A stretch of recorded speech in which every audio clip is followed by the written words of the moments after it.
my mentor taught me to question everything, but I'm trying to get several layers deep on why things are important. Like even on a basic level, I like surfing and I like surfboards, but I've slowed down a lot on buying surfboards because I've become more grateful with the ones I've already got.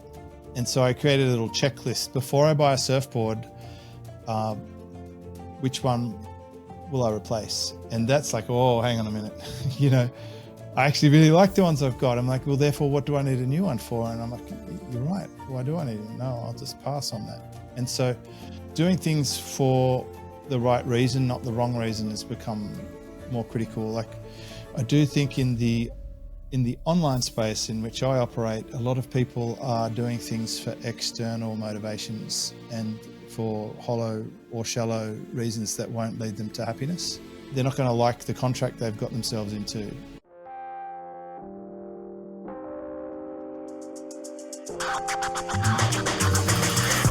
Welcome to Get Yourself Optimized, a podcast full of secret knowledge that will enable you to reboot and 10x your life. I'm your host, Stephan Spencer, author, speaker, online marketer, serial entrepreneur, coach, and a real geek when it comes to biohacking, life hacking, and lifestyle design.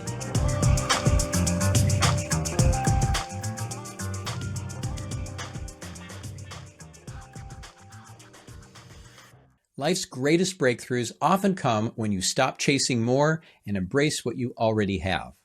My guest on today's show, James Schramko, founder of SuperFastBusiness and author of Work Less, Make More, has mastered this balance, working just 10 to 15 hours a week while generating more profit than ever before.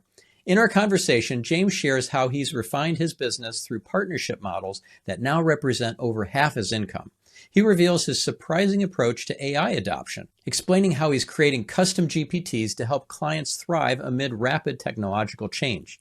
We talk about finding genuine flow state through surfing, the profound shifts that happen when you release the need to impress others, and why James believes knowing and premonitions might connect to alternate timelines. James also opens up about his personal journey from status seeking to authentic contentment, offering practical wisdom on sleep improvement, the freedom of simplicity, and recognizing when enough truly is enough. This conversation will help you see where your pursuit of success might actually be holding you back and show you how to build a life of abundance without sacrificing peace of mind. So without any further ado, on with the show. James, it's so great to have you back on the show. It's been way too long. Episode 21 was your last appearance on Get Yourself Optimized. That was in 2016, if you could believe it.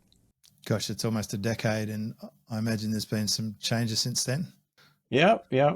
Well, one thing that's changed is I got several years of coaching from you, and that was incredible, very, very helpful. So thank you for that. I'm curious, are you still doing private coaching, or is it all just in groups? It's a hybrid, actually. I've refined the business continually.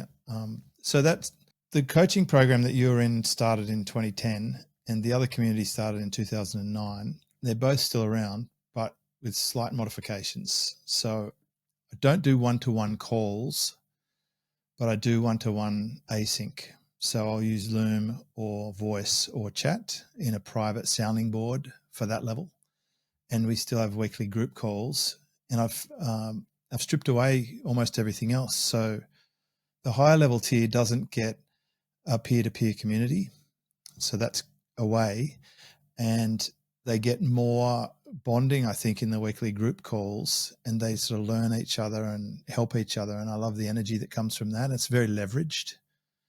And then they can still get the async help in between. But it's also good for me because what it meant in real terms is about 6 hours of my life back per week, and no net change in terms of profitability or revenue. My rates have gone up a little bit, with inflation, and as I get better and better, which I feel pretty strong right now. I'm definitely across the changes in the industry, especially with AI and how it's impacting agencies and experts. So it feels really good, and it's just super simple. There's really only 3 elements to that level you're in. There's a weekly group call, there's the private sounding board, and then there's playbooks.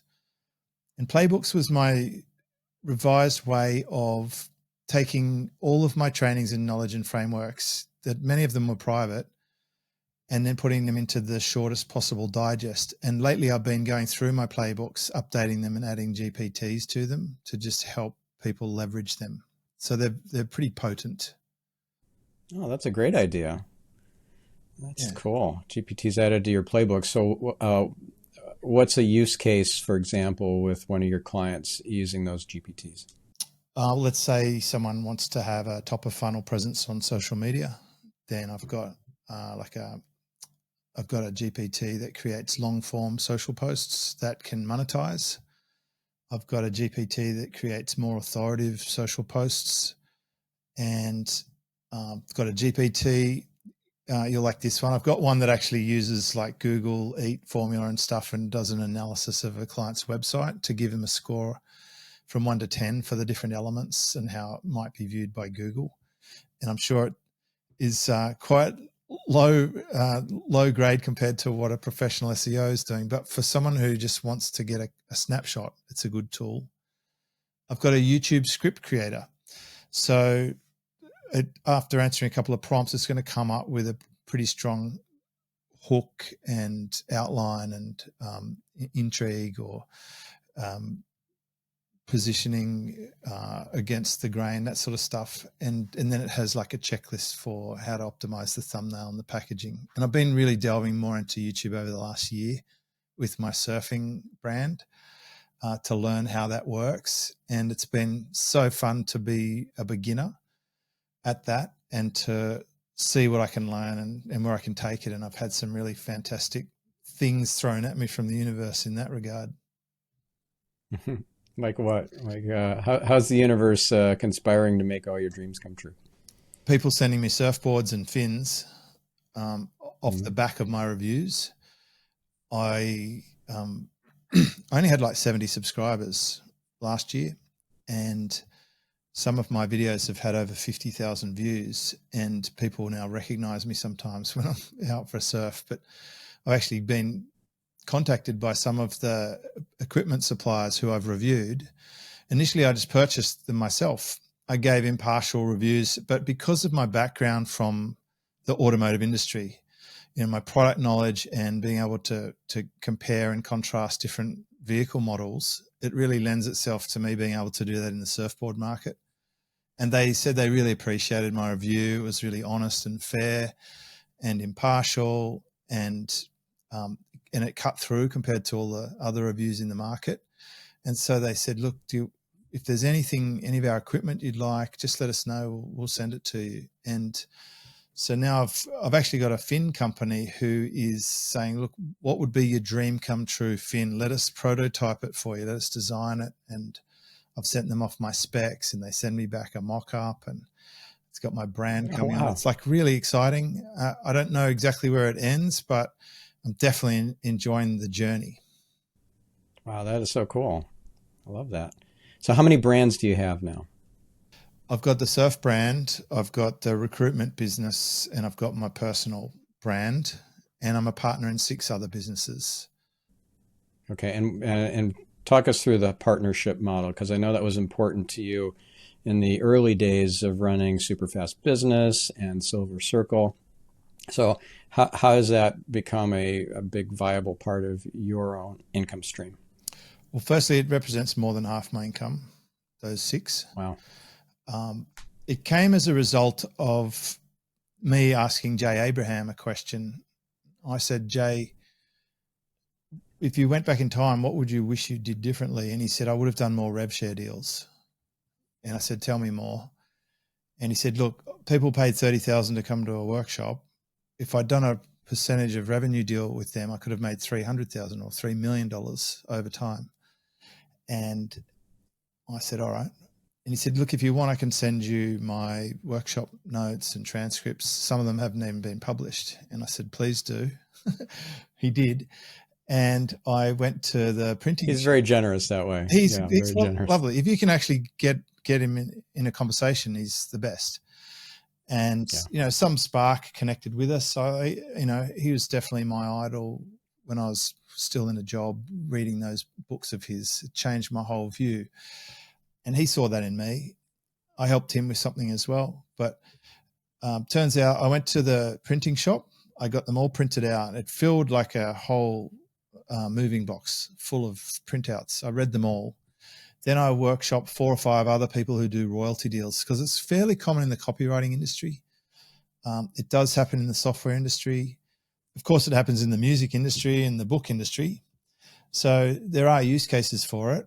And I just thought, instead of the client taking all the risk and paying me a retainer, sometimes there'll be somebody who I think has got the it factor. Like if I was a record label, I think they're like the next hit artist. I want to take them out to the world and promote them and share in their success. And some of the individual partners now, they contribute on a frequent basis. Like, just for reference point, a mentor client would pay around $1,800 retainer per month. Some of these partnerships are cracking $10,000, $12,000, $14,000 per month. And so even if you had, originally I thought I'll have 10 deals at 10 grand each. That would be a good business model.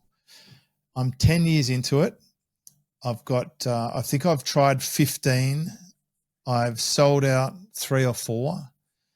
I've let go a few, and then I've still got 6 left. So, you know, you definitely got to learn how it works. They're not super simple. The idea is very simple. You just take a percentage of revenue to help them out in whatever way you can bring value. But you're taking a risk. You only get paid if they succeed. There are sometimes changes of, I mean, a pandemic, for example, can move the goalposts if they have a live component or whatever, and that stops, then that can affect it. Sometimes people change paths, like they like maybe you have, Stephan, a little bit. They go down a different path than where they started, so their business model moves, and then it's no longer viable or interesting. And I think one of them is about to be obsoleted by AI, and that's probably the first business unit of mine or brand that is going to be sunsetted because of it. But at the same time, it's lifting up some of the others. So it is quite interesting. It's not for everybody, and I don't think many people actually do it, but it's phenomenally simple. I would most likely have the least clients that I've had since I started online, but I have the most profit and I work the least hours. And I'm also building an asset value, because for each of those partners, there's a buyout clause. So there is an asset value being built in the background that it's a little less tangible, and it might never come to fruition. But if it does, and it has 3 or 4 times I've been paid out, and it was like selling a fraction of your company. It's like a fractional business sale. And I really enjoyed, I like building things to sell. I've definitely worked that out. That's cool. And so how many hours a week do you work? And I know this is very relevant to your book, to work less, make more. And here you are implementing your own model. I am. I do believe in practicing what you preach. About 10 to 15 hours. So my structured group calls, which I commit to every Tuesday and Wednesday, they take 4 hours a week, and then I can manage the rest of my business in about 6 hours. Sometimes another 10. It just depends. I usually record a podcast a week, but it's often under an hour.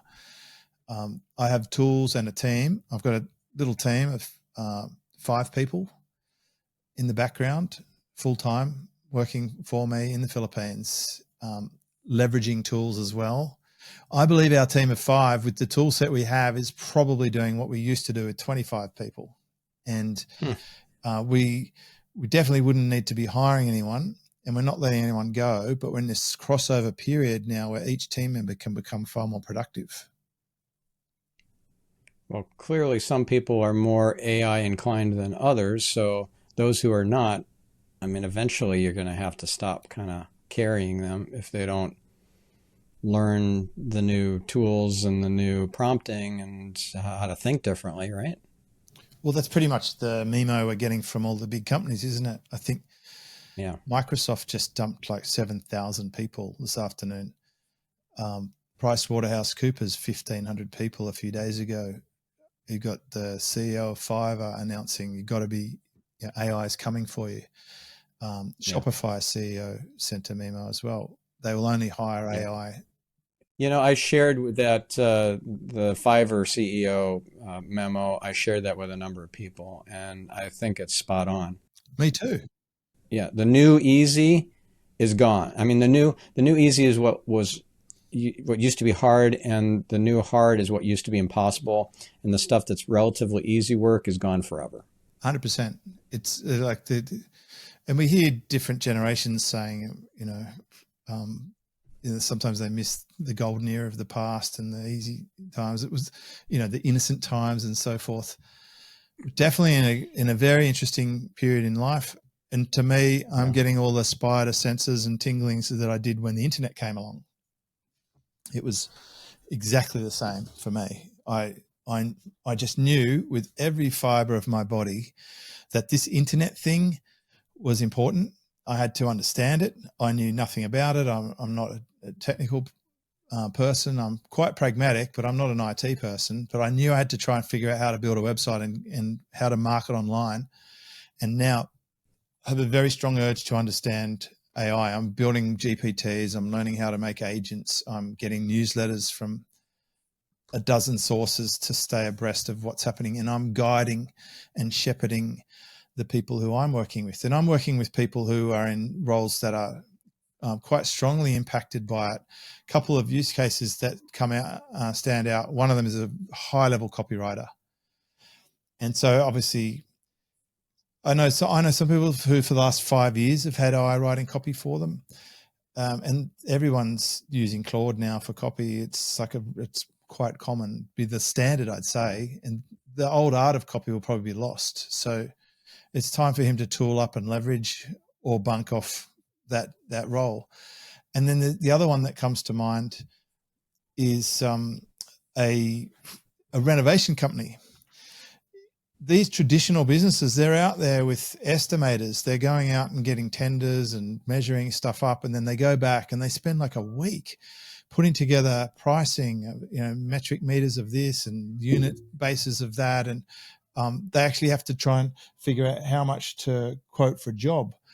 And now I've actually trained some of my clients to build an estimation tool that can do it in minutes, very accurately. And we learnt a lot from the stock trading market.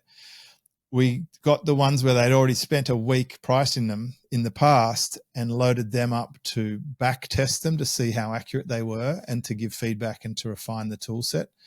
And that's like a whole industry, I think. The industry of converting people from the old to the new will be a huge opportunity right now.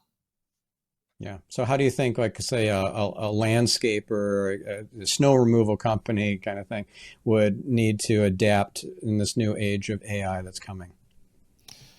Well, I guess you would be able to use, for those people, they might think they're quite safe, and possibly they are for a while, but I'm sure the Elon Musks who are making little cyborg type things will be after them too. Like, you'd have to imagine that though. You've probably seen the demo video where it's unpacking the shopping and loading the fridge. When the humanoid robots come, that would be quite interesting. That's like next year. Like, this is the year of AI agents, and the next year is the year of AI robotics, and then the AI super intelligence is the year after that. I just like, how do you wrap your head around that? It's According just to incredible. some people, yeah, we're 2 years out from way surpassing humans, and then we're 6 years out from obliteration. Like, they don't need us. We're not getting obliterated. Probably some of the other smart people don't feel threatened by it, like Naval in particular. He's not saying there'll be great medical innovations and all this other stuff. I do think it's quite exciting and very interesting. But for the landscape gardener or the painter or the snow person, I think where they probably would have used small teams or marketing agencies, there'll be some layers removed. I think we'll get more able to interconnect and have things done that like, if they were limited by tech or coding or a keyboard or being able to deal with an agent, if they will be able to talk, they'll probably be able to get tool sets around them that can do what they need. Like they'll be able to say, I need to get leads, and then things will start to happen to connect them with leads. So I feel like there'll be some barriers broken down for the people who generally laggard behind everyone else on the tech front. like that old person who struggles. My dad today, he's like, Siri doesn't work on my phone. I can't get it to work. And so I just held the button down on the phone, and Siri was right there. I said, it's there. It's right there. You just got to hold this button.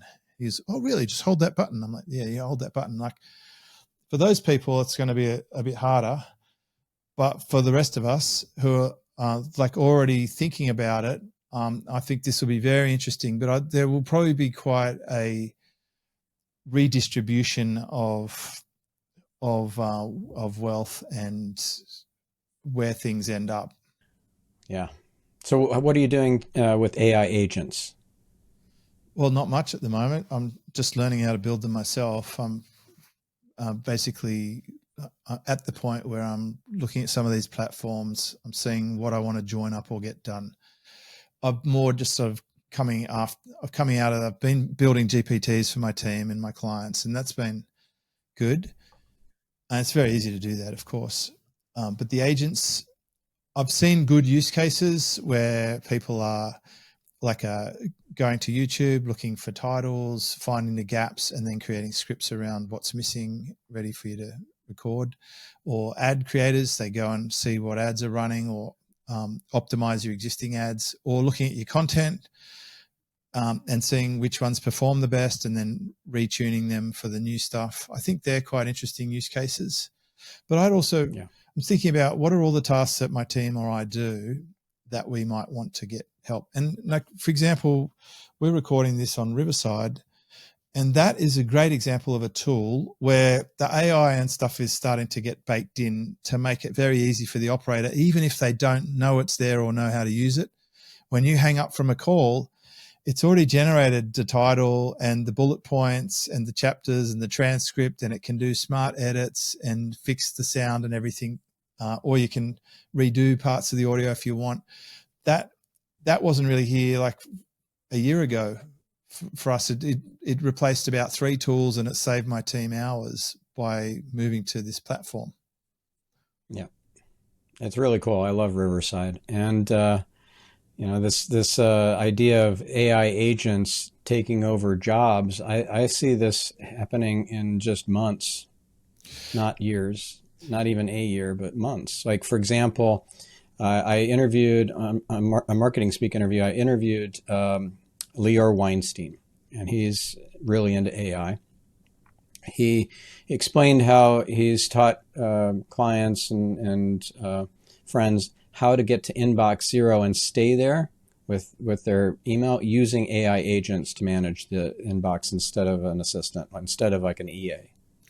Yeah, so then people like Yaro Starak will have to watch out, when they're doing like human email support services. I do use agents in the form of ready off-the-shelf ones like Manus.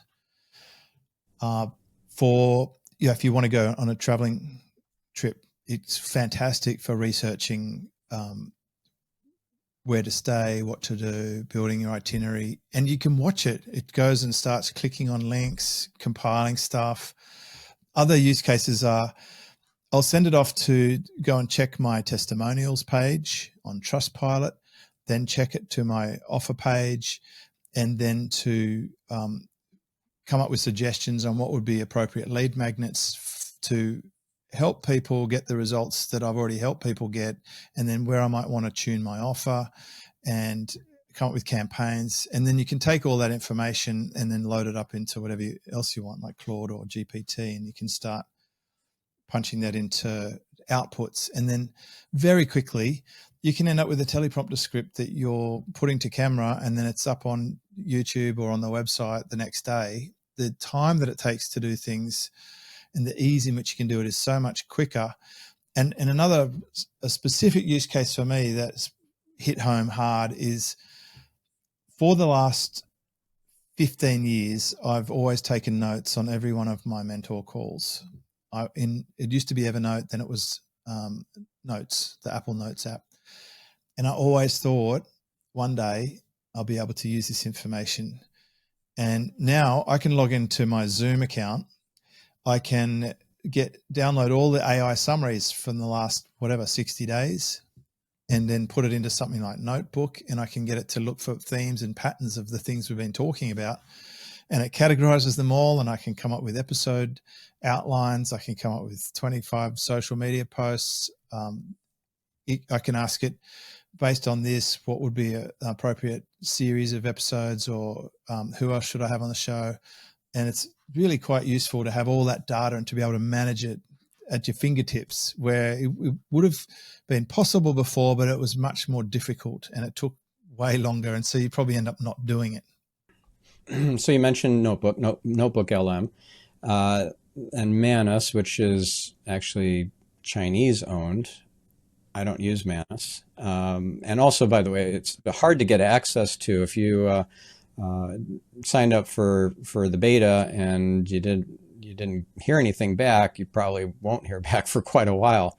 So I'm curious, why use a Chinese AI? Not that I'm against China, but I am against the CCP.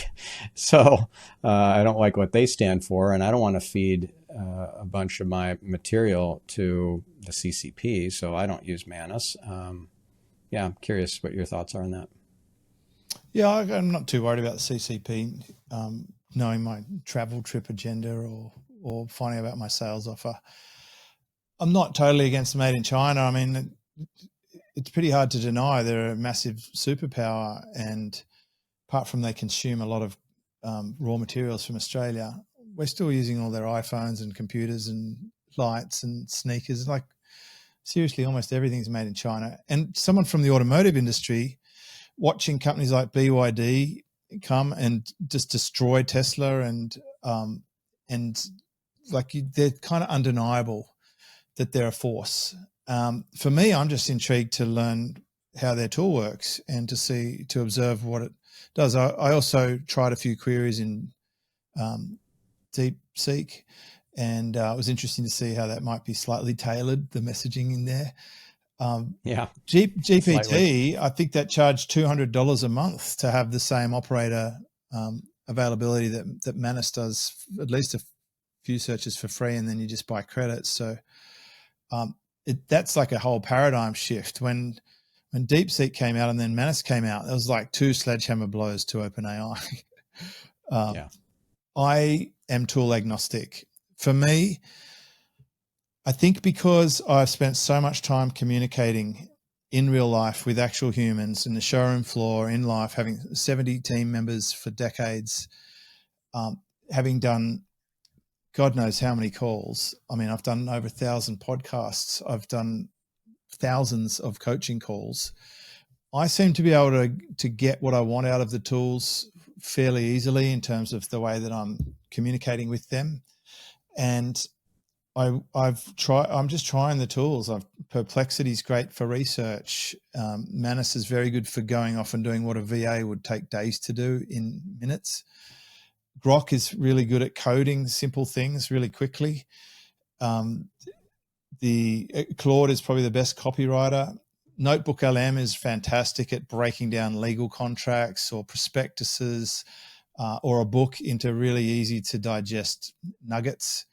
And GPT is fantastic for organizing projects and for being able to tune the memory and retain that sort of second brain, or I guess it's almost a third brain now, and to generate little GPTs. So I'm using the different tools different ways, but I do get this sense that we're in that era of, like, you remember Ask Jeeves and Mozilla and Netscape and MSN, I dare say, and Yahoo, like pre-Google dominance. I feel like a lot of these tool sets will change or disappear or get wiped. So that's why I want to be more agnostic of the tool.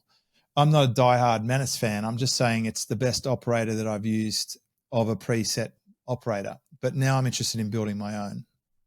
And you mentioned earlier your spidey senses tingling. It's not just about the industry and the time that we live in, but isn't it also applicable, your spidey senses, to which tools are going to be the big ones, or I don't know, which cryptocurrencies to invest in and all that sort of stuff? Like, aren't you using your connection to that still small voice to help guide you on which rabbit holes to go down? Yeah, I mean, if you distill it all down, so few of the actions that we do actually matter, but they get the most outcome. Like the leverage is there. So I do put a lot of time and thought and reflection into thinking about which moves I want to make. And that is true of people like Warren Buffett for investing. Naval Ravikant is a big fan of reflection as well. That's why I'm enjoying having the most time off. It's not that I've turned my brain off or that I'm just gorging on Netflix. I will walk through a national park, clamber over some wet rocks, dive into a surf break, surf some head-high waves for an hour, and then reverse the trip back. And it's like a 3-hour round trip through nature, analog, and it's fantastic. I feel alive. Plus, in Australia, you're kind of dodging all the spiders and snakes and lizards and everything else that's out to get you. And God knows what's underneath the surface in the water. But I know there's a resident tiger shark where I surf, and there's also turtles and dolphins and stuff. But I feel like that reflection time is when things come to me and I get a lot of clarity and confidence around what moves I want to make. And you don't have to make many moves is the short answer. Yeah. So I'm not a big gambler. I don't buy lottery tickets. I don't do altcoins or whatever. The only crypto I hold is Bitcoin because I've had a few clients who I think make a lot of sense, guide me in that regard. One of them in particular who's got lots and lots and lots of Bitcoins. Every time I coached him, he would I'd get off the call and go and buy more Bitcoin because he was just, he retired in his early 20s and he's done a lot of study and research on it and seems very, very knowledgeable on it. So for my wild card bet, I'm just keeping it very simple. And I remember because I used to sell Mercedes-Benz, I dealt with some very interesting entrepreneurs. Some of them, for example, like they would rent their house, they would put all their money in the stock exchange, but all that money would be in just 2 stocks. They weren't really diversifying or having an each way bet on everything. They just knew exactly where the value was and they would just sit on it, and actually took a lot of discipline not to be too active. And that's quite an interesting dichotomy with the current sort of Snapchat, TikTok generation. To be able to not do something is a lost art. Yeah, to get quiet and to just be with yourself, with God, with the stillness. Really, really an essential and lost skill for many. I just feel very grateful that I'm the generation I am. To be able to grow up without a mobile phone, it's just such an awesome thing. There's this story that I just interviewed John Ratliff yesterday. So this episode that we're doing right now will air the week after the John Ratliff episode. So my listener who just heard the story last week will really, I think, resonate with this. And I'd love to tell you about it. So what's happening here is really quite miraculous for John and for his daughter. So his daughter was facing a lot of mental health challenges, depression, and so forth. She had Lyme disease. She became so non-functional that she couldn't even walk. And what turned her whole life around, it was the secret sauce. And this is actually inspired by Stephen Kotler, and it was kite surfing. So have you heard about the story of Stephen Kotler and his Lyme disease and how he couldn't walk either? And he tried everything, and then he got this crazy idea somehow to try surfing, and he was dragged onto the beach because he couldn't walk. He put on the surfboard, and then he surfed. And he was able to get into a flow state and to heal his Lyme and to become completely functional and healthy again by surfing continuously, like over and like all the time. That was his healing modality. And for John's daughter, it was kite surfing, and to the point where not only can she walk and she's happy and functional and high performing, but she is one of the top kite surfers in the British Virgin Islands, and she just got a job working at Necker Island as one of the, like, it's a coveted job being a kite surfing instructor for Richard Branson for Necker Island. And this is just a few short years later, after this seeming like bottom in her life that had no out. They tried so many things, nothing worked. So I'm curious if you heard about Stephen Kotler's story, if you... haven't heard about him, but I know there's surf therapy groups for people who are depressed and so forth, like there are like horse handling type groups. Yeah. It doesn't surprise me at all, because everyone I know who surfs, or especially kite surfing, they build resilience. Even if you think of it on the most basic level, our body's mostly made up of water, and we're I don't know whether it's something to do with alkaline or whatever, but we're getting into that salt water, something magical happens. And I tell you what, if you see a rainbow and then a pod of dolphins goes past you, you feel like you're connected to some other force. Like that's not even earthly. And it's very hard. There's actually an expression, like you'd have to be a surfer to know the feeling. It's not something you do, it's who you become. And one of the things that attracted me to surfing in my early 40s was just living at the beach and going to the local surf shop for my avocado and coffee and seeing their surfboards, and they looked like lollipops. They're all beautiful colors, and they were just like the art and craft of them. But the people, they were so grounded and earthy and resilient and practical, and they didn't have egos, and they were generous and supportive. There is a whole community, and it's and that's what I think is happening for me with the surf channel. When I was going into the surf on Friday, this guy is like in his late 60s. He just looks across and he goes, I love your surf channel, by the way. And I'm like, oh, really? I said, well, what do you like about it? He goes, oh, I just like how down to earth you are. And it's like, I can see it's really improving. Keep doing it, mate. Like, you're doing a good thing for the sport. And then another topic that I handled, which is, it won't mean anything to people who don't surf, but it's about channel bottom surfboards. A lot of people like channel bottom surfboards. Most people don't know why, like what they do and how they work. So I sort of took it on to explain it. And then I got a comment from a guy who's like literally like the J. Abraham of surfing. He's like the icon of icons. He's got a surf shed with thousands of surfboards. And he commented on it. He said, this is the best explanation I've ever seen for channel bottoms. Well done. And I'm like, oh my God, and I've had a couple of moments like that, but there is some connection with it. I would encourage people, but again, on a practical level, the vitamin D, you're out there. My skin cancer doctor, which all Australians pretty much visit every year for a checkup for skin cancer because it's so common, he said we're photosensitive, and that like the more light you get exposed to and the more your body adjusts to it. Most people where I live I'm in Queensland in Australia.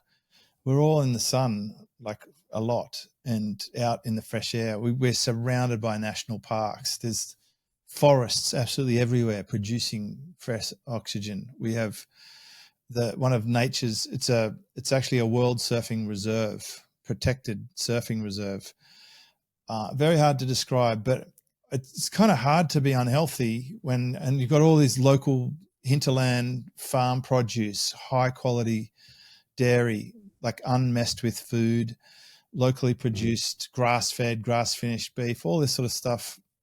It's so important, your environment, that it's going to have a knock-on effect to everything. So yeah, I believe kite surfing is one of the most difficult sports. You've got to know how to sail. You've got to have good balance. You have to be strong and fit and resilient, and you're going to get messed up pretty bad when things go wrong. My friends who do kite surf, they get stuck a few kilometers or several miles off the shore with the kite in the water, and they have to sometimes paddle back with a kite surfing board is kind of like a snowboard. It doesn't have a lot of buoyancy. It's pretty gnarly. That's wild. That reminds me that according to Stephen Kotler, I think there are 23 flow triggers, and one of them is that your life is at risk. 100% with that one. Yeah. So if you're heliskiing, for example, and one wrong turn and you go off a cliff, and that's it, you better be fully in flow. I came very close to an incident in December in the Philippines. I kind of got swept out to sea without my surfboard, and I was in a life and death situation. And I can tell you, when you get back to dry land, you got a lot of adrenaline flowing. When I checked my Aura ring on the app, my pulse went to 165 beats per minute for about 6 or 7 minutes, until I could calm down enough to just get it under control and make my way back to the shore. I had to swim back through a rip in overhead high surf with whitewash. There's no rescue or backup or jet ski or surf guards. I was one of 2 or 3 people out. It was too big for everyone else. There's no one coming to get me. It's like survive or you're dead. And so I can totally resonate with that. And often when I catch a big wave, I'm paddling into a wave that's a bit scary, and I finish the ride. And just for context, the longest sort of rides that I'll get are about 450 meters. So I don't know how many yards that is, but it's hundreds of yards. And you're getting up to speeds of sort of over 40 kilometers an hour, which is probably about 26 miles an hour or 28 miles an hour, something like that. And my legs actually shake with adrenaline as I'm paddling back. I just it turns it on. It does switch on that adrenal reaction of survival and fight, flight. And when you walk back home, it's like tremendously satisfying that you've survived, you've done this resilient exercise. Walking back through the rainforest by yourself a lot of the time as it's getting darker, you just think all these little couch potatoes, snowflakes, whinging about life, they should be doing this, and they're going to have a different outlook on everything. Yeah. Well, I mean, how do you harness that, though? That's the whole point of getting into flow. Have you read the book Flow by Mihaly Csikszentmihalyi? I probably butchered that name, but have you read that book or Stephen Kotler's book? I think I have got it on the bookshelf there. I might have. Yeah. Okay. I've the guy that took me to the shelf Maldives, help, right? The guy that took me to the Maldives ran a business that was called Flow State, something or other. And he talked a lot about it. And he's the guy who introduced me to the concept of Ikigai, which I made a video about and got 50,000 views, and it got copied many, many, many, many times back in the day. And I do get it. Basically, the life that I have now is so very much different to the life that I had as an employee working for somebody else up to 2008 that I can't even comprehend. It is so wildly different. And I'm also tapping into new dimensions that I haven't really bothered about before. And I'm especially talking about gratitude. I always thought that's some bullshit thing that people journal with, like cross-legged in a hut. But now I get it. If you can be happy with what you've already got, that is like this, it's a next level thing. And that's been a big epiphany for me. Well, you indirectly led to a big epiphany for me by just randomly making a book recommendation that happened to be sitting on your desk at the time that we had a coaching call. And it was the book Ho'oponopono, The Path to Forgiveness, or True Path to Forgiveness, I think is the subtitle. It's by Matt James. And what I had not understood before is Ho'oponopono, the Hawaiian prayer of forgiveness, which is simple. It's just, I'm sorry, please forgive me, thank you, I love you. And you can expound, of course. You don't just say those 4 things. You expound on that if you want. but you can heal so much more than just a broken relationship with that. So let's say that you had heaven forbid, an important person in your life pass away. This was actually in the first chapter in the beginning of the book, in the introduction. A best friend of his daughter, Matt's daughter, had passed away, and they were kids. They're little kids. They're like 6 or 7 years old, and she stopped. His daughter stopped eating, and she just crippled by grief. And Ho'oponopono healed her, opened her, even though there was nobody to talk to those 4 statements.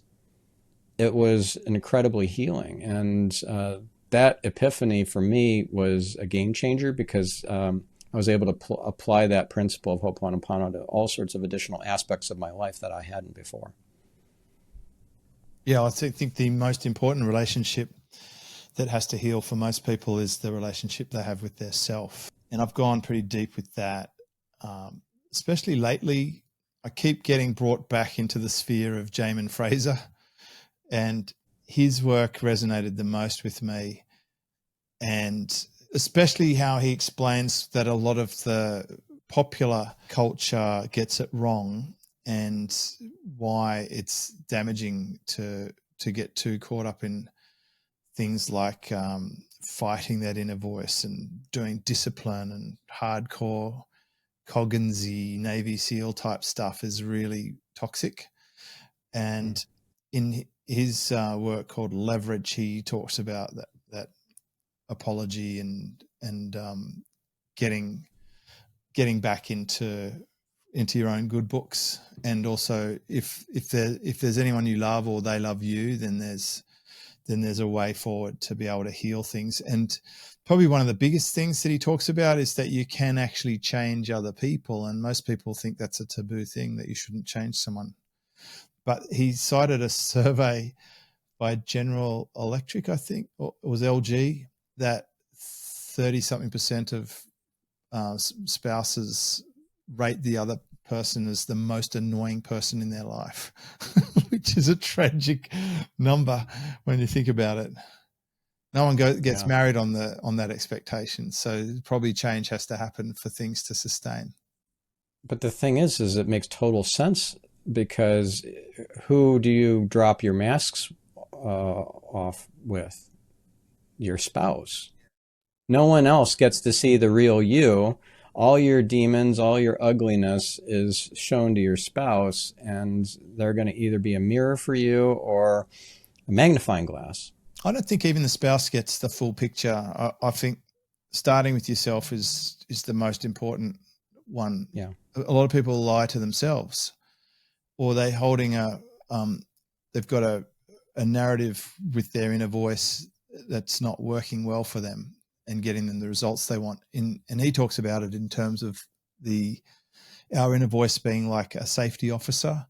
And if they think it's not safe to proceed, they're going to sabotage you from moving forward. And so it's not someone you have to fight with, it's someone you have to fall in love with. And when you get all the permissions, and he talks about, it's called the permission method, but when you get all the permission to move forward with love and safety, then you can achieve amazing things without having to fight your inner voice. And that was a big aha for me. That's cool. A game-changing book for me in terms of my relationship with Orion, with my wife, is The Garden of Peace, which is by Rabbi Shalom Arush. It's an incredible book. Like, this is probably the book I would recommend for anyone who wants to improve their relationship with their spouse or their significant other. It's incredible. A broad range of the population. Yeah. So it's really, really good. Now, I know we're kind of running out of time here, so I want to hit a few more topics here. Yeah, sure. Now, have you ever had any kind of psychedelic experience or out-of-body experience, near-death experience, anything that you would consider to be extrasensory or outside like the norm, kind of paranormal? Don't think I've had the near-death experience. I had the lost at sea experience, but I was definitely wide awake in that one. Yeah. Don't take psychedelics. Probably took ecstasy once in my 20s to try it, but I just felt huggy. But what I do get on a fairly regular basis is premonitions. I have a overwhelming sense that I've already been in this moment before on a fairly regular basis. And I would just put it down to one word, which would be knowing. I just know things. I'm not guessing or whatever, but it feels so familiar and confident to me that I just know it. And I often will step outside of myself, and as people are saying things or things are happening, I'm just thinking, gosh, this has already happened before. So I don't understand why that happens, but I do know that as I've worked a lot on my biometrics and my sleep habits, I've been able to start extending my deep sleep a little further. And I was sleeping really well and getting a high sleep score, but my deep sleep was quite short. But I've been able to get it longer and longer, and I think that's maybe taking me into new chapters. Oh, cool. So what was the biggest biohack or whatever it was, that sleep hygiene thing that got you into more deep sleep? Getting an Oura ring helped me just get a sort of an overall catch things like, if I'm pushing it too much or whatever. Getting in enough exercise. So like being genuinely tired. It's easy if you're surfing. Like on a good surf day, I'll rack up 27 kilometer equivalency.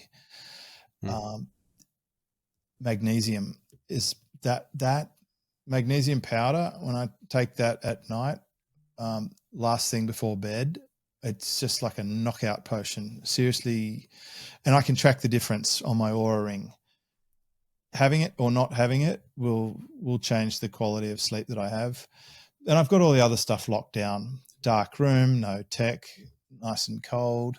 Having go to the bathroom before bed. I usually have a hot shower. You can put on blue light blocking glasses and all that, but I don't need to do that. It doesn't make any difference whether I have coffee or not. I'm not affected by caffeine like that. Obviously, no alcohol. Alcohol is the number one sleep disruptor. If I drink alcohol, which I rarely do, it will decimate my sleep.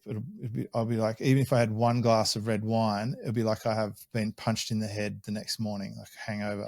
It's a very noticeable negative. That's really good that you are clear on that, because many people are blissfully ignorant of the ramifications on their biology by having alcohol. I mean, it's called intoxication for a reason. You get toxic exposure. Well, my friend James Schramko, he calls it attractively packaged poison. And when you think of it like that, it's much I actually easier. had him on my podcast, by the way, on the show Nice. a few years ago, talking about Swannies and sleep hacks.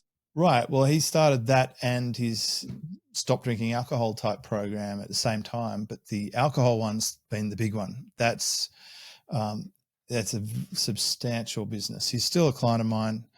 They do 7 figures a month.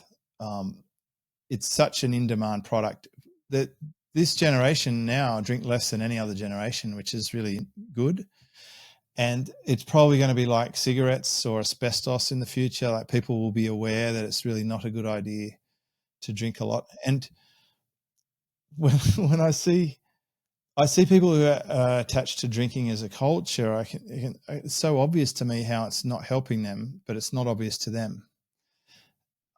So a friend of mine was just he's just been publishing on Facebook, and then he published in a newspaper how he was, over drinking at corporate functions and dating too many of the employees, and he ended up getting booted from his own company, and like it really went downhill, and it probably stemmed with that being a massive contributor to it. Yeah. So James's website is alcoholfreelifestyle.com. There you go. Yeah, and they're really one of the big things they did that I thought was interesting is they did a university peer tested study and got like a 99% success rate or something, like statistically validated, peer-reviewed, proven beneficial to not drink. And typically the people who are not wanting to drink, they're not just like full-on gambling alcoholics. They're just like business executives who want to have a clearer head. But so for me, when you ask me what helps me sleep better, no alcohol is a minimum standard for better sleep, and magnesium is like the optional top-up. That is a measurable difference for me. And getting enough sleep. It took, I didn't used to do this in the beginning of my online career because I had a day job and I was doing it at night. I used to go to bed at 2 or 3 in the morning and then wake up at 7 or 6:30 or 7. I was just not getting enough sleep for several years. And then when I did quit my job in 2008 and go full-time online, I kept my 2:30 bedtime, and I started waking up at 9:30 or 10 in the morning. And I thought I was a night person. With the help of the aura, it turns out I'm a morning person. I wake up at about 6 and I go to bed at about 9. So like I'll get 8 or 9 hours sleep, and it doesn't matter what I'm doing at night. If I get to the cutoff time, that's it. I'm just going to fold the computer or whatever. But as it turns out, I'm not really using a computer that often. And I don't even come into this office for about 5 days of the week. I'm usually only in here on Tuesday and Wednesday. And by the time I get back here, it's like I've had a whole holiday in that week. And well, I feel very privileged to have you on the show because, one, you're in your office, and 2, you're almost at bedtime. It's after 8 p.m. right now for you. Yeah, well, it's like I'm basically within the 1 hour window of the wind down. Yeah. And there's one night of the week on Tuesday I do a 8 o'clock call for my mentor group till 9. And it's always Wednesday I get the lowest sleep score of the week, and then by Thursday I've caught it back, and then I'm usually getting like a crown on the aura, like in the 80s or 90s, and like I go for the triple crown. And as I get older, I'm paying more attention to health and fitness far more than I used to, like even 10 years ago, and doing things like 2 days a week I do strength training has made such a difference to my life. It's like vanquished back pain. It's improved my surfing, just general living things like carrying around shopping or getting through a busy day. I don't need to sleep or anything else. It's like I'm just so much stronger and fitter than I've been, and my resting pulse is lower and all my biometrics are much better than they were before I was doing that sort of stuff. So I do think strength training is a really critical thing to build into your routine at some point. Yeah, agreed. Really good. Proud of you. Oh, thanks. Stuff. And so the premonitions and the knowing, and you were saying, I don't know, what this means. I forget what your question was, or kind of like maybe it was more rhetorical, but what popped into my mind when you were saying that is that this is actually the past. And I learned this concept from Sam the Illusionist. I had him on this podcast several years ago. He's popular on YouTube. He's based in India, and he channels, and he's a trance channel. So he's actually in a trance state, kind of sleeping, and his body gets taken over. His vocal cords get taken over, and he's just Abraham's. Yeah, like Esther Hicks and Abraham. Yep. So Sam the Illusionist, in one of the channeling sessions, the entities that were speaking him, it could have been Archangel Michael, it could have been Arcturians or whatever. I don't know. I don't remember who it was, but I remember the feeling that this was true. And it's quite a simple concept. We are living in an echo. We're living in in the past, not the present moment. And the past fools us as being the present moment because we're so reliant on our 5 senses, we get kind of sucked into the illusion. But if we want to be in the true present moment, we actually have to shut off our 5 senses, close our eyes, get in a quiet place, try and be undistracted, and go inside. And when we're inside, when we're connecting with the infinite that's within, that's the present moment. So when you're getting premonitions of, hey, this has already happened before, one nuance to that, or kind of partial explanation to that, is this actually had already happened. You know, it's like that scene in the Matrix 2 movie where Neo is talking to the Oracle. She's sitting on a park bench. She's giving him a piece of candy. Do you remember the scene? No, but it's like almost the only logical explanation for why something could feel so certain, because it does feel like it's history replaying. Yeah. So in this scene, Neo is offered the candy by the Oracle, and he's about to take it, but he's like, wait a second, you already know I'm going to take the candy. Why'd you even, why did you say, would you like a candy? Like, you know I'm going to take it. And she's like, yeah, that's true. I'd be a pretty bad Oracle if I didn't know. And he's like, well, what, like, he's basically asking like this existential question, like, why am I even here if I already made the choice? And she's like, you're not here to make the choice. You had already made it. Nice. You're here to understand why you made it. Gotcha. So it reminds me of something my grandfather used to say, and I spent a lot of time with him as a kid. We'd sit out in the backyard and he'd look up at the moon, and I'd say, oh, could you believe that like man actually went there? Because there's no way that we would have thought that when I was a kid. But he said, look, everything's written in a big book. Mm-hmm. It's almost like a perfect description of the thing you talk about, that like being able to look up your future. Yeah, and it's also like when I look at the local surf cam, they start at like a time in the past, and you can actually scroll forward to the present. That may be the very closest metaphor that I can think of to what you're describing. Yeah. If we are living, if our current senses are picking up the past and we're not in the future, and it's also like if you tune into a Formula One race, but they've already started 20 minutes ago, but you choose from start versus from live, you've got the option to move forward to the live. Do we have the option to move forward to the current? Yeah, by going within, not from like you're in the past because this is what serves you. Is my understanding.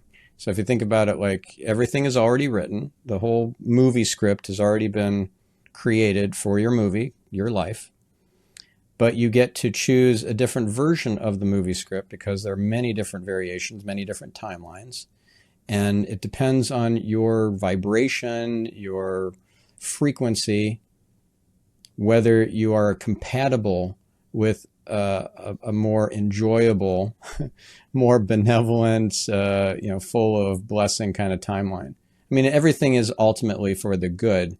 So even if you go through a really rough patch, you're still getting what you need, for this video game or movie called reality. But the thing that makes it more palatable, like the extra, money that comes in, or the ease. Oh.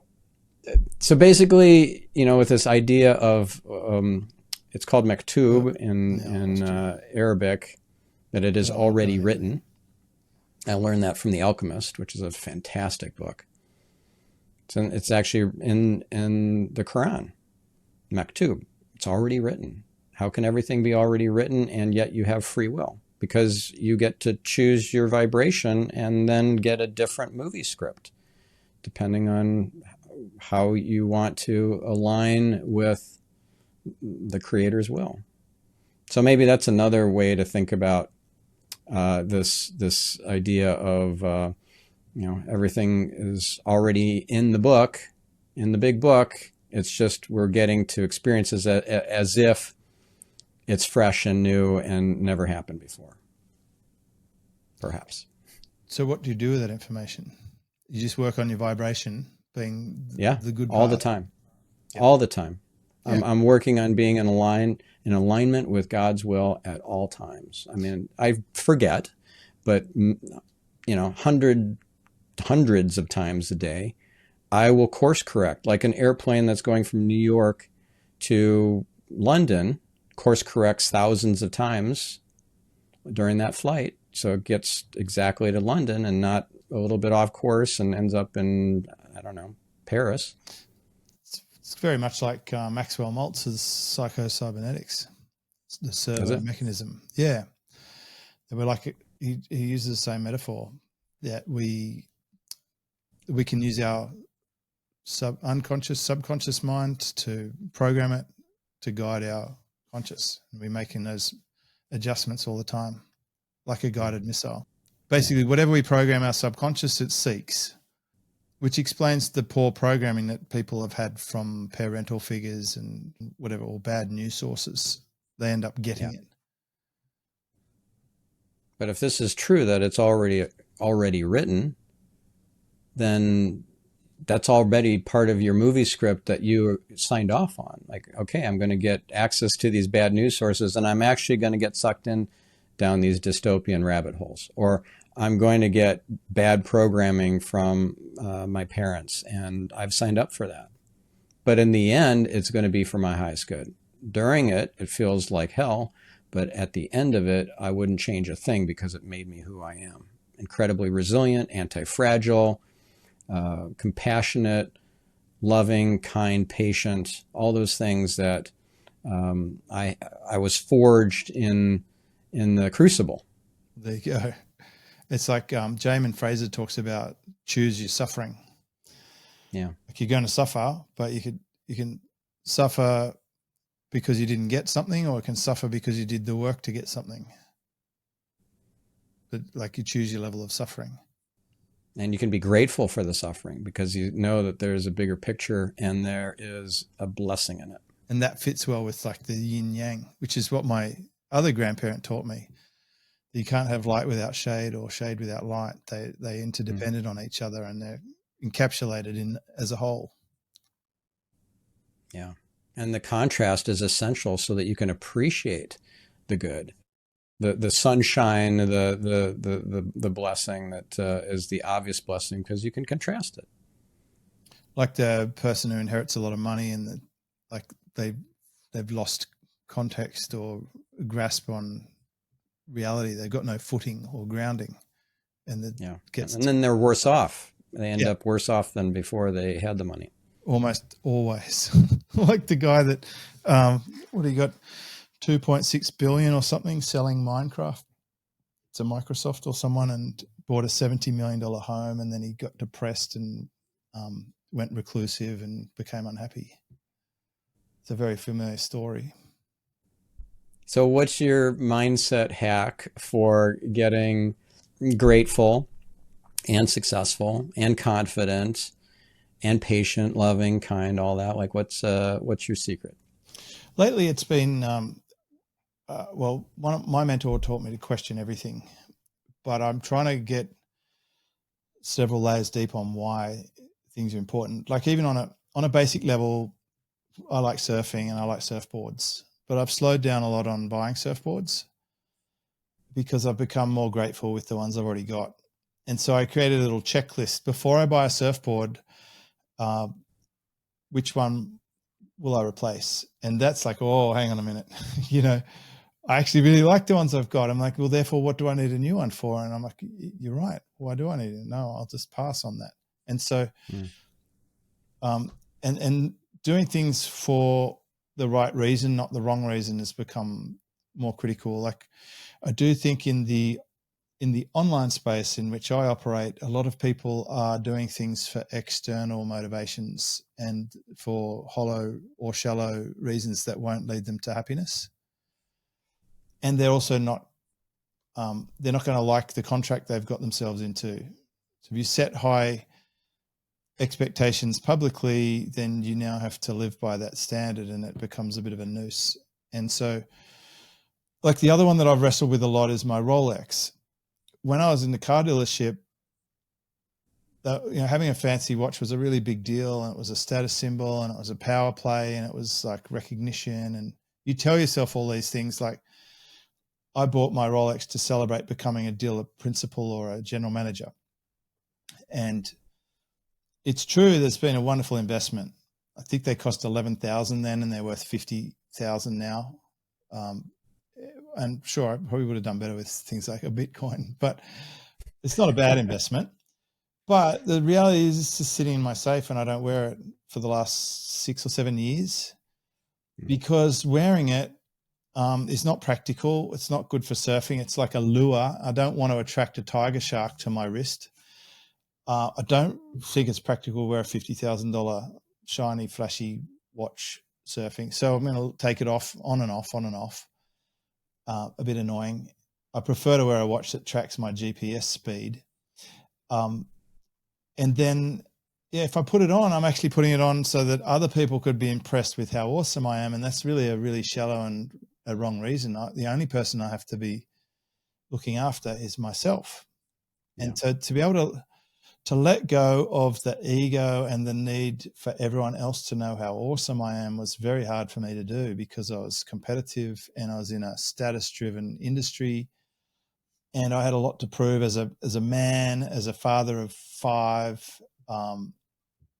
There is a strong urge, and that testosterone, and you have to prove yourself, and it's so easy to get sucked into the show reels of other people's lives, the social media bullshit. And to step away from it was such a big thing. And in December, I actually went and unsubscribed from all the Facebook groups, and I let go of almost all the pretend Facebook friends and stuff. And I'm basically on a no status drive where I'm not trying to impress anybody else. And it's so freeing. And it doesn't matter if someone even watches this or listens to the podcast and doesn't think I'm an awesome person or whatever, because it doesn't even matter. And so to let go of that is such a big deal. And then the other day, my daughter was a sporting event, and some other kid had a rant about something and said to the other team players, I hate all of you. And she came at me upset, and I said, what's up? He goes, he said, I hate all of you. I said, so what? Like, that's about him. It's his thing to deal with. It's nothing to do with you. Yeah. He looks at me. I said, it's none of our business what he thinks about you or whatever. That's his thing to deal with. But I think there's a lot of fully grown adults who haven't really got to that. And I see some very silly social media examples of fully grown adults who are carrying on like schoolyard children, and still they're coming from such a place of lack, or such a place of trying to please daddy, or such a place of low self-esteem, that their behavior is not well adjusted. And I feel for those people, and I hope they discover what I've eventually found. It took me a long time, but there's also a lot to be said for, I think I really needed to tick all the boxes to be able to untick them, because I was thinking about it as I was going for my surf. If I woke up at 6:30 to an alarm clock and drove in a little shitty car to some factory and drove my forklift around all day, which is what I used to do, by the way, for like $2.70 an hour in 1989. Then of course I'd want all the stuff I see on. I'd want to have champagne and travel on jets and go to countries and experience a Rolex and fancy clothes and fast cars and that. But after you've had a lot of that stuff, and I've been so fortunate that you can untick them. But where I think some people miss the step is they don't untick some of these boxes, and they keep adding more boxes when they've already had a lot of boxes. And that's where it becomes a vicious circle. And it's actually fairly easy to generate a surplus and to live off way less than you earn, and to be comfortable. And this is the real thing that I've wrestled with in the last year. Is it awesome? Is it okay to settle? just because Well, it's not settling, it's being smart and being some big connected. baller says, "Oh, why do you play so small?" or whatever. Or they might not be impressed by you, but letting go of the need to impress others is so Yeah. liberating, and to live a humble life with a little bit of a surplus, and not to be panicked, not worry when you tap your phone for a coffee if it's going to clear or not. Like, to live like that is very well, for me, I'm happy with that. And so, it's okay to be happy with. I'm very happy with the things I've got. And I could honestly say that it's taken my entire life to get to this point where there's really nothing I would want to change. I definitely wouldn't want to get in a time machine and stuff it up by changing anything. Yeah, it's all perfect, and it was all already written. And and what's that Adlerian philosophy? The reason it was supposed to happen is because it did happen. That's like the evidence, and so therefore, it just is. That's the way it's supposed to be. Right. It's God's will, because if it wasn't, it wouldn't have happened. What you were saying just so resonated with me, and it's so apropos, because I've been going through the episode of Morgan Howell, the author of The Psychology of Money, on the Diary of a CEO podcast. Do you know this book, The Psychology of Money? I don't know. You should check it out. I think you'd really enjoy it. But at least check out the episode where Morgan is interviewed on the Diary of a CEO. It's incredible, and he's sharing all these stories, like billionaires who, they end up getting into the money, having success. They buy the crazy expensive, like overblown home that they don't need with 40 rooms, and then. It's like everybody has to do it. Once they taste the success, they want to create the status of it, so everybody knows they made it. So $24 million home or whatever. And then they realize, wait a second, I don't actually need this. And hopefully they recognize that, and then they scale back down. Some do. In this one example that Morgan shared, I forget which billionaire, but he lives such a humble life. And he realized, I don't need this stuff. It just, it traps me. It keeps me stuck. Keeps me. You don't own things, they own you. And yeah, like, to be clear, like, I live in my dream home, and I have my dream 2 cars in the garage and my dream surfboard quiver. But I don't post. I never share footage of my home, my family, my things. It's not part of the conversation. Yeah. I guess I'm in a luxurious position to be private, mostly private, and that's where I think the line is crossed for me when parents utilize their children in marketing too much, or because they can't consent to that. There's any number of YouTube families going through nuclear war now. You got to be careful about that stuff. And as you and I know, technology can have this habit of retrospectively penalizing you for things. Like, SEO is a classic. The reason I got into SEO, did I ever tell you this, was because I was an actor on a film set, and I had an IMDb listing for my name, and I wanted to outrank it. That was why I got into SEO in the very beginning. Yeah. And the first domain awesome. that I ever purchased was my own domain name, myname.com. And it was for that purpose, to take back control of my own reputation. But yeah, it's like, I wouldn't have known when I was doing the acting job when I was 23 that it would be important to me decades later. But your soul knew. Of course it did. Yeah.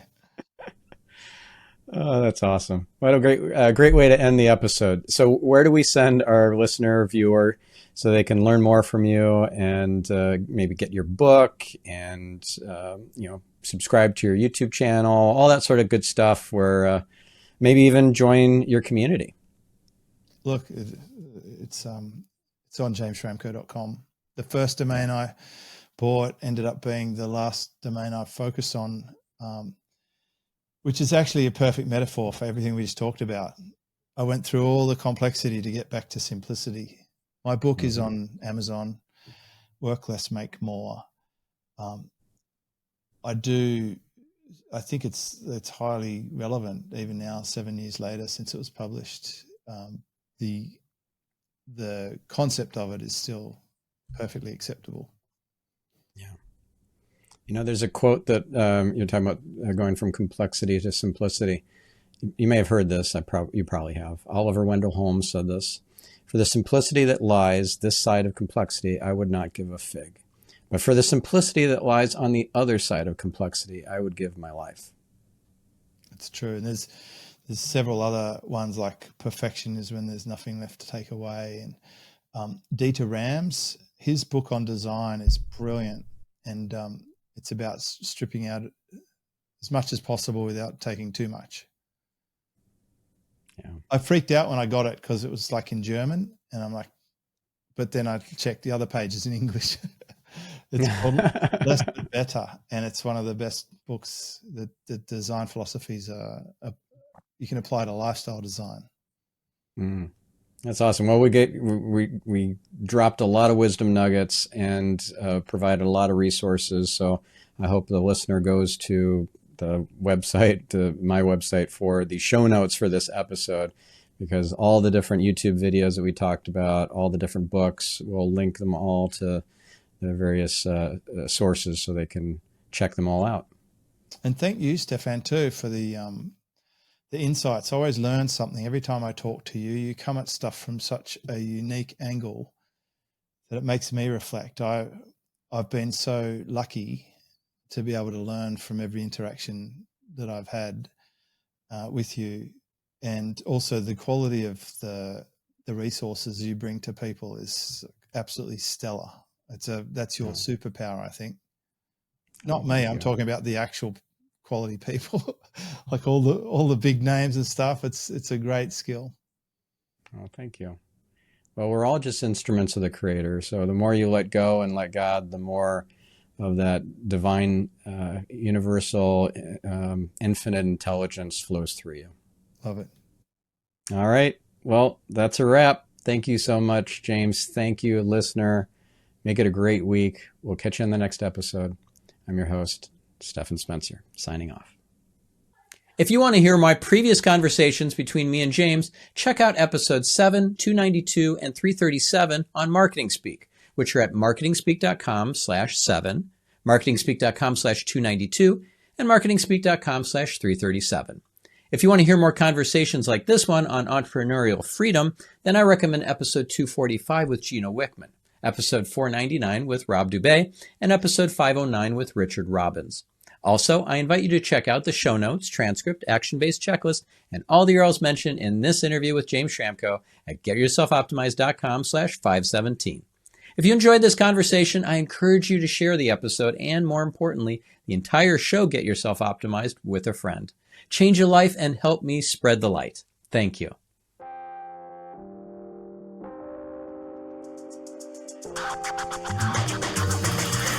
Thanks for listening to Get Yourself Optimized. Nearly a decade ago, I started a journey that completely transformed my personal life and my business. Now I'm taking on a very select number of high-caliber coaching clients and personally helping them optimize their lives. I have limited spots, so if you're interested, go now to getyourselfoptimized.com and apply for one-on-one coaching or for our high-level mastermind. By the way, if you have any questions or comments whatsoever, email me at host@getyourselfoptimized.com. See you next week.